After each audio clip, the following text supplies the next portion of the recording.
Rex stared at Dera as she stepped into the office, her robe tied tightly around her waist. Her face was serious, her eyes sharper than ever.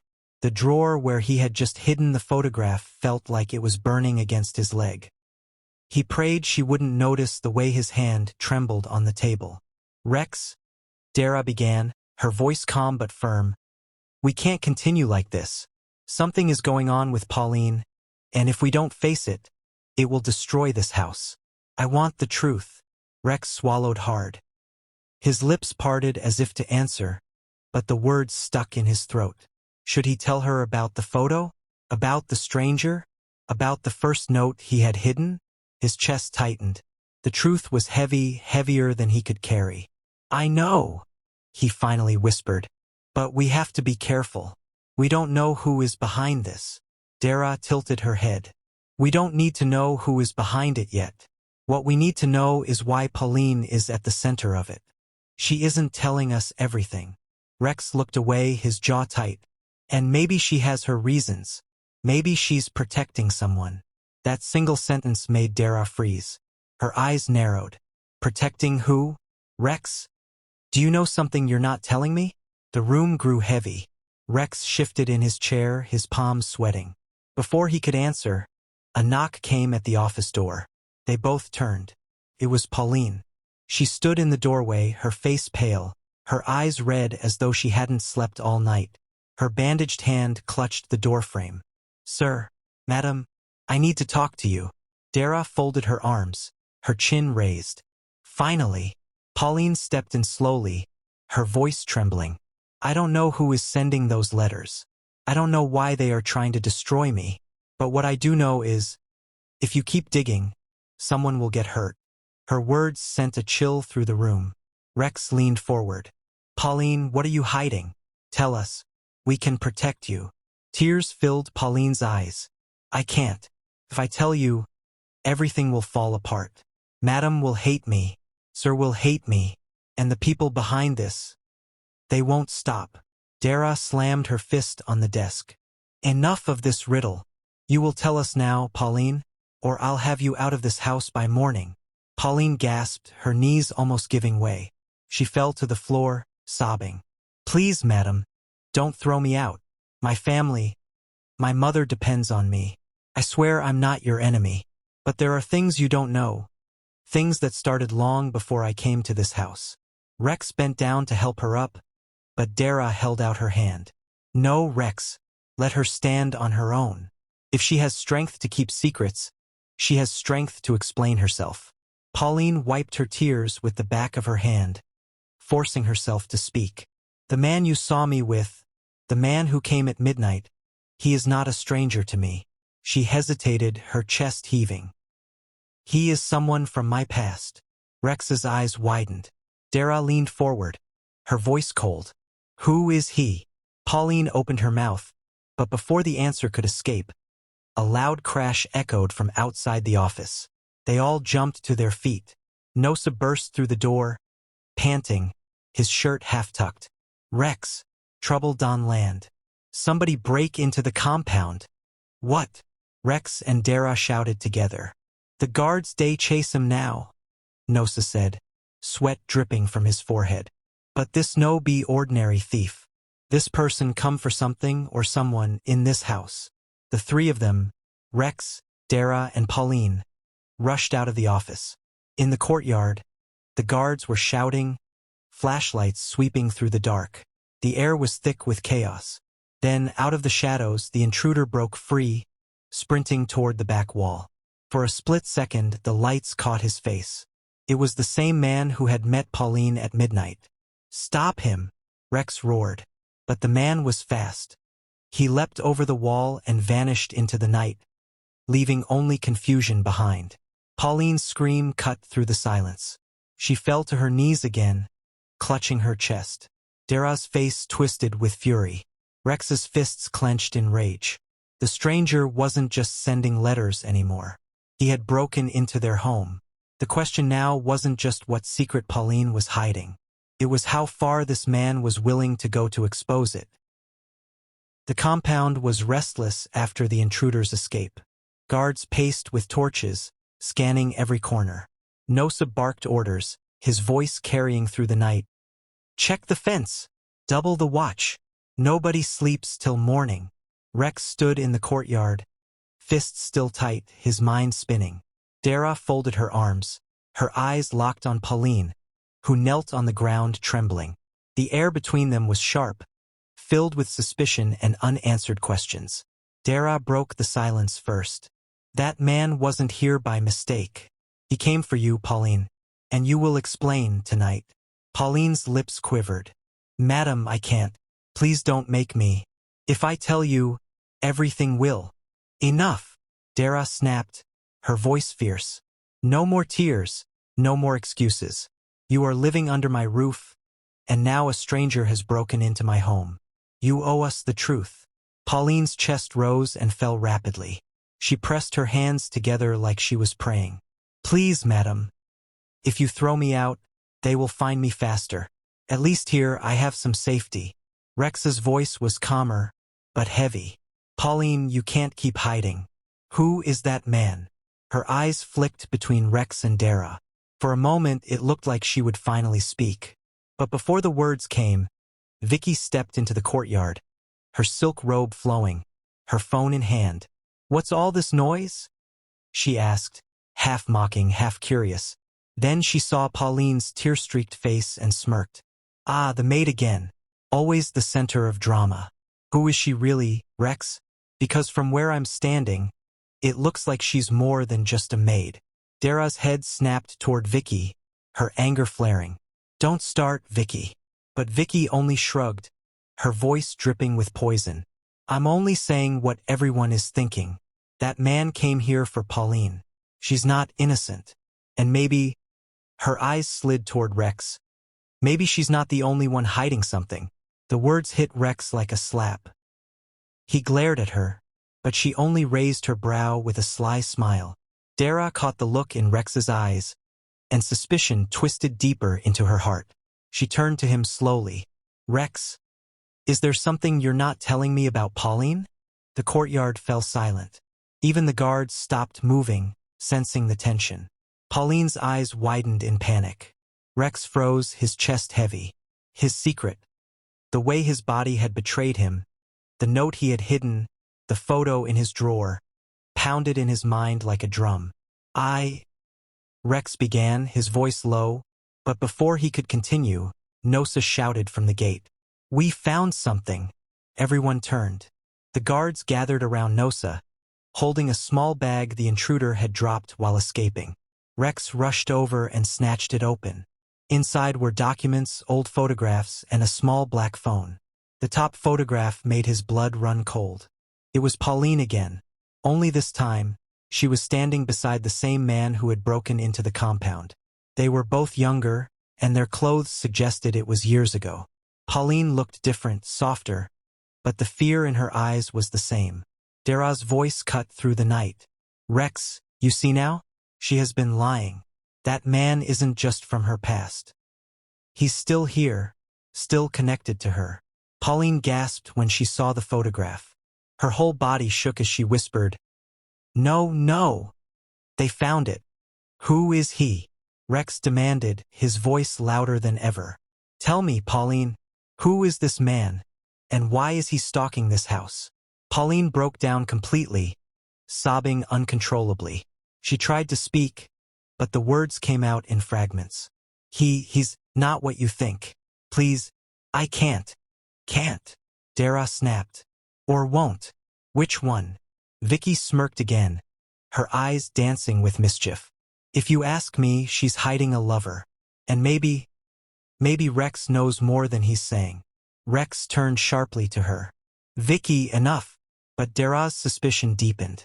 Her voice was low, trembling with restrained rage. Rex, answer me one thing. Why are you defending her like this? Rex opened his mouth, but before he could answer, the black phone in the bag suddenly vibrated, startling everyone. Nosa grabbed it, frowning. It's ringing. The screen lit up with a single name, Odigu. The guards, Dera, Vicky, Rex, and even Pauline all froze. Pauline's scream broke the silence. She covered her face, shaking violently. "No, don't answer it. Please." But Nosa had already pressed the button. He placed it on loudspeaker. A deep voice filled the courtyard. "Pauline, you think you can run from me? You think hiding in that rich man's house will save you? Midnight was only the beginning. The truth is coming. And when it does, no one in that house will be safe." The line went dead. The courtyard fell into stunned silence. Dera's hand covered her mouth. Vicky's smirk vanished. Nosa cursed under his breath. Rex's eyes locked on Pauline, his voice trembling with anger and fear. "Who is Odigu? And why is he threatening this house?" Pauline collapsed to the ground, sobbing harder. Her voice was barely a whisper. "He's the man I've been running from, and if you don't send me away, he will destroy all of us." The courtyard was thick with silence. Every pair of eyes pinned on Pauline as she knelt trembling on the ground. The guards exchanged uneasy glances. Even Vicky, who usually smirked at every scandal, had gone quiet. Dera's jaw tightened, her fists clenched at her sides. Rex stood over Pauline, his voice low but burning with anger. "Enough of half-truths, Pauline. Who is Odigu? Why is he calling my house in the middle of the night?" Pauline's sobs shook her chest. She lifted her face slowly, her eyes swollen and wet. "Odigu is not just a man. He's a monster. He's someone I thought I left behind years ago. But he found me." Dera's voice was sharp. "That doesn't explain why he's breaking into my home. What is his connection to you? Tell us." Pauline's lips quivered. She looked at Rex, then at Dera, then down again. "I can't. If I say it, madam, if I say it, everything will scatter. Odigu doesn't forgive. He doesn't forget." Nosa's patience snapped. "This is nonsense. You think we day watch film? Guy break into this house, drop threats, call your name, and you still day hide? A beg, if you no want talk, let us call police, make dem carry you." At the mention of police, Pauline panicked. "No, don't call them, please." She crawled forward on her knees, clutching Dera's feet. "If police get involved, more people will die. I swear." Dera shook her off, disgust flashing in her eyes. "So what do you suggest? That we all sit here waiting for Odigu to come back and finish what he started?" Rex rubbed his forehead, his chest heavy. He remembered the way Odigu's voice sounded on the phone. Calm but deadly. This wasn't an idle threat. Whoever this man was, he was deliberate, and he knew how to instill fear. "Pauline," Rex said softly now, crouching beside her, "you've been loyal in this house. I've seen your work, your dedication.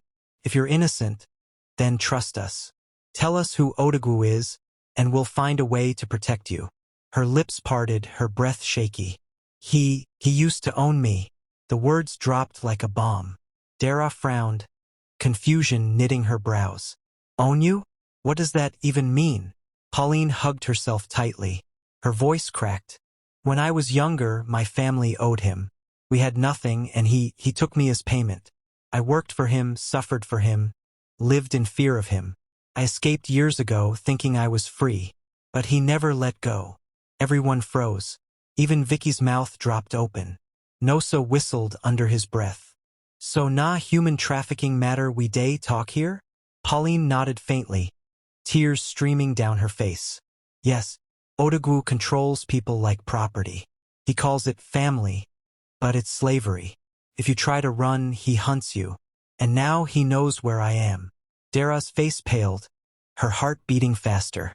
She turned slowly toward Rex.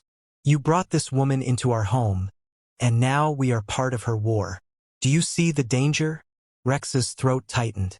He wanted to argue, to defend Pauline, but even he couldn't deny the weight of her confession. Before he could speak, a guard rushed in, panting.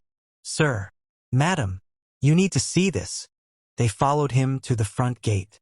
Parked outside the mansion, just beyond the security lights, were 3 black SUVs. Engines rumbling, headlights glaring like the eyes of a predator. Dera gasped. "Dear God!" One of the SUV doors opened, and a tall man stepped out. Broad shoulders, dark glasses even in the night, his presence commanding. He lit a cigarette, inhaled slowly, then blew the smoke into the air. The guards tensed, their hands on their weapons. Nosa cursed under his breath. Vicky clutched her robe tighter, fear finally breaking through her arrogance. Pauline let out a strangled cry and collapsed to the floor. Her voice was a whisper, trembling with terror. "It's him. It's Odigu." The man's deep voice carried across the gate, calm but heavy. "Rex, open your doors. I've come for what belongs to me." The courtyard erupted in chaos. Guards shouted. Dera grabbed Rex's arm, her eyes wide with fear. "Don't you dare let him in." Rex's blood boiled, fury and fear twisting inside him. He clenched his fists, staring at the dark figure beyond the gate. The night had turned into a battlefield, and Rex knew, whether he liked it or not, this was no longer just Pauline's fight. Odigu had brought the war to his doorstep. The headlights from the SUVs burned into the compound like unblinking eyes. The guards shifted nervously, gripping their batons and rifles, but none dared make the first move.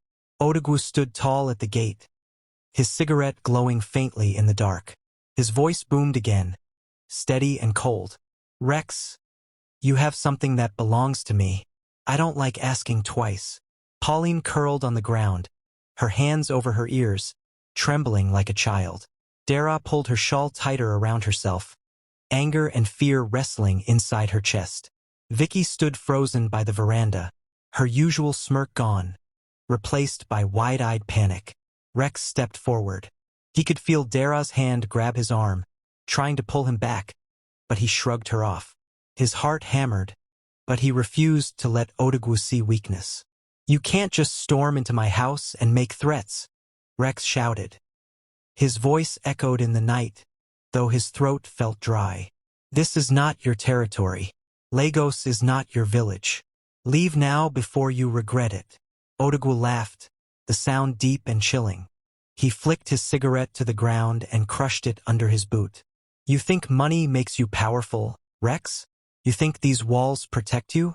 I've built empires from the shadows while men like you played at being kings. Don't test me. Pauline is mine. She ran once, but I always take back what belongs to me." Pauline screamed from behind Rex. "I am not yours. I was never yours." Her voice broke, and tears poured down her face. Odigu tilted his head, his dark glasses reflecting the mansion lights.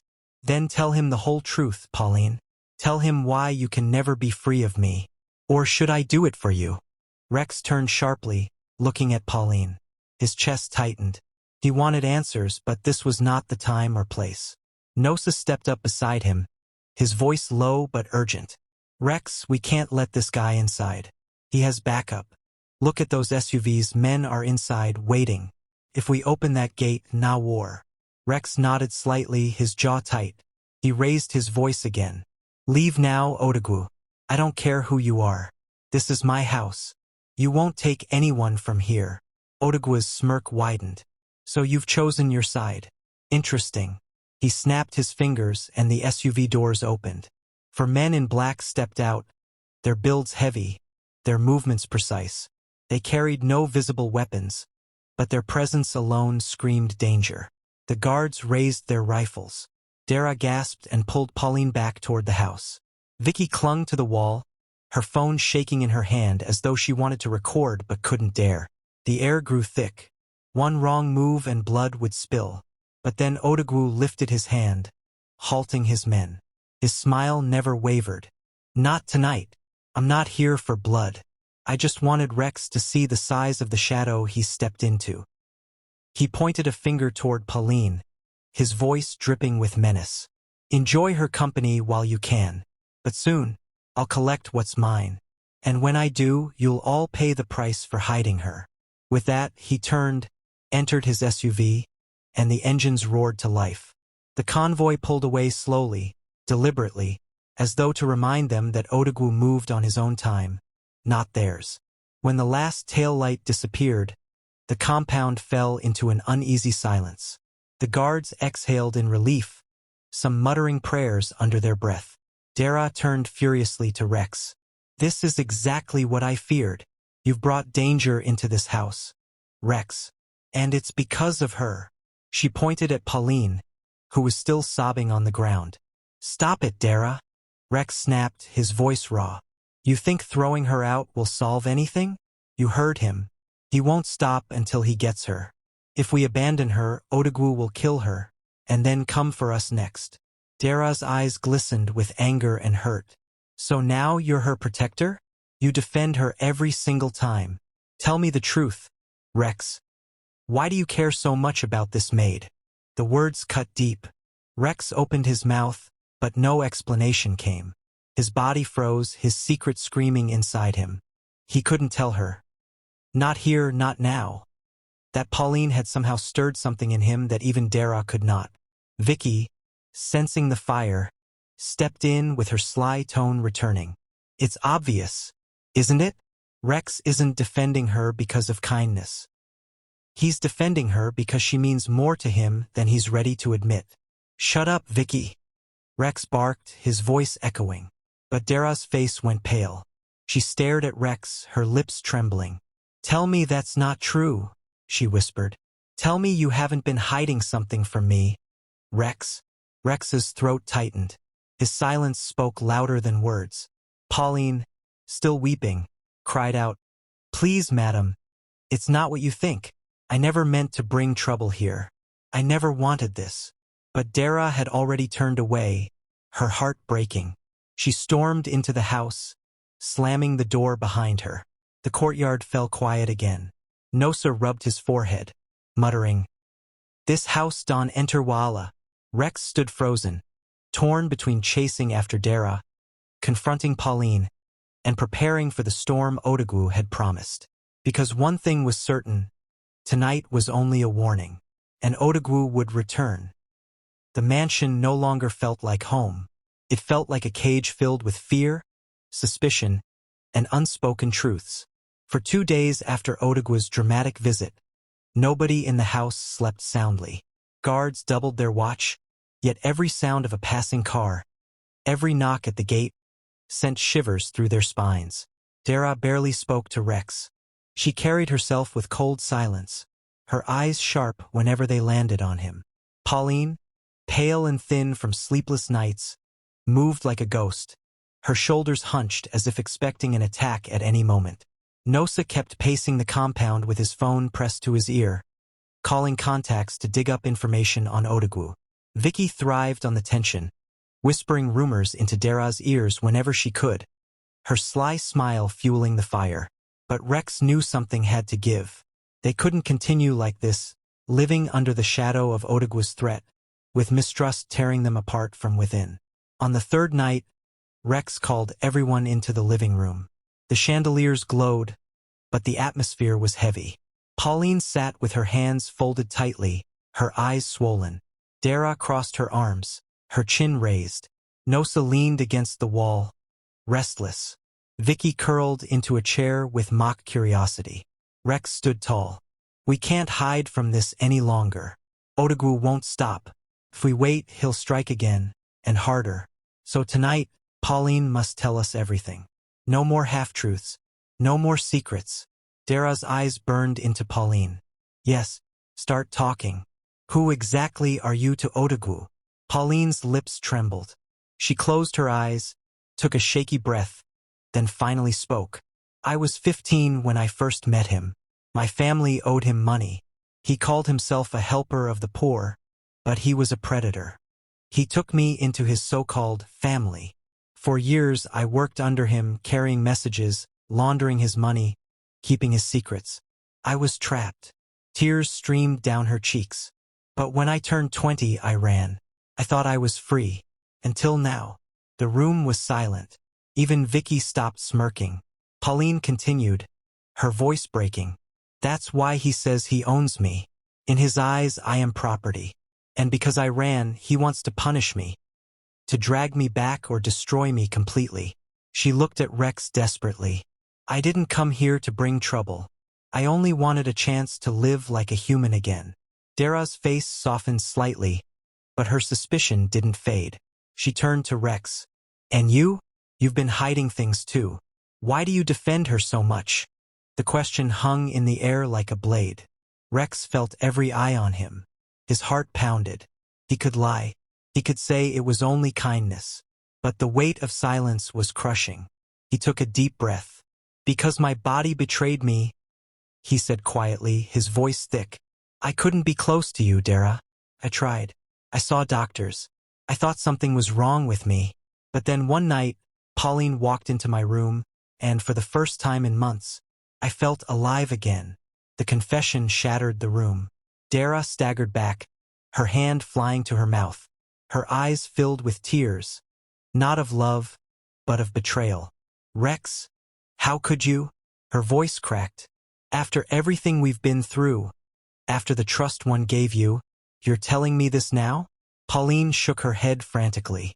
"Madam, please. I never knew. I never wanted that. I never." But Dera's sobs drowned her out. She turned and fled the room, her footsteps echoing through the hall before a door slammed upstairs. Rex buried his face in his hands, shame washing over him. Nosa muttered, "Chin eek. This house done scatter." Vicky finally spoke, her tone quiet for once. "Now it all makes sense." She looked at Rex with a sad kind of pity. "You've entangled yourself with a woman running from a devil, and in the process, you've broken the heart of the one who truly loved you." The silence that followed was unbearable. Then, from outside came the roar of engines. Everyone froze. The guards shouted from the gate. Tires screeched. Nosa dashed to the window. His face went pale. "He's back." 3 SUVs pulled into view, headlights blazing. This time, Odigu didn't stop at the gate. His men forced it open, storming inside with ruthless precision. The guards tried to resist, but they were outnumbered and outpowered. Odigu stepped out calmly, his dark glasses gleaming under the mansion lights. "I warned you, Rex. Midnight was only the beginning. Tonight, I take back what is mine." Pauline screamed. Rex stood, fury igniting in his chest. "Over my dead body." Chaos erupted. Guards clashed with Odigu's men. Nosa grabbed a chair as a weapon. Vicky screamed and ducked behind the sofa. Pauline clung to the wall, sobbing. Odigu advanced slowly, unfazed by the commotion, his eyes fixed on Pauline like a hunter stalking prey. And just as he reached for her, a deafening gunshot cracked through the air. Everyone froze. At the top of the staircase stood Dera, her hands steady around a pistol Rex had never seen her hold before. Smoke curled from the barrel. Her voice rang out, fierce and unwavering. "Touch her, and I swear I'll end you right here." The room was electric. The battle paused on a knife's edge. Odigu tilted his head, a smirk tugging at his lips. "Ah, the lawyer has fire in her." But Dera's eyes blazed with fury and heartbreak. Her voice shook with emotion. "This house may be broken, but I will not let you destroy it completely. Leave now, Odigu, or this ends with your blood on my floor." For the first time, Odigu's smirk faded. His men shifted uneasily. Silence thickened. Finally, he raised his hands slowly and stepped back. "This isn't over," he growled. "I'll be back. And when I return, no gun will save you." He turned, signaling his men. The SUVs reversed out of the compound, engines roaring into the night. When the last sound faded, the house collapsed into silence. Pauline fell to her knees, weeping.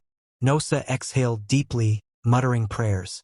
Vicky clutched her chest, shaken. Rex stared at Dera, his eyes wide with shock. Dera lowered the gun, her hands trembling now. Tears streamed down her face. She looked at Rex. Anger, pain, and love all colliding in her eyes. "We'll deal with Odigu," she said, her voice breaking. "But you and I, Rex, we are finished." She dropped the gun onto the stairs and walked away, her sobs echoing through the house. Rex stood frozen, his heart shattered. Pauline crawled toward him, whispering through tears, "I'm sorry. I never meant for this." But Rex could not answer. His world had collapsed. The battle with Odigu was far from over, but the war inside his own home had already destroyed what he once held dear. And as the mansion settled into uneasy silence, one truth remained clear. No one in that house would ever be the same again.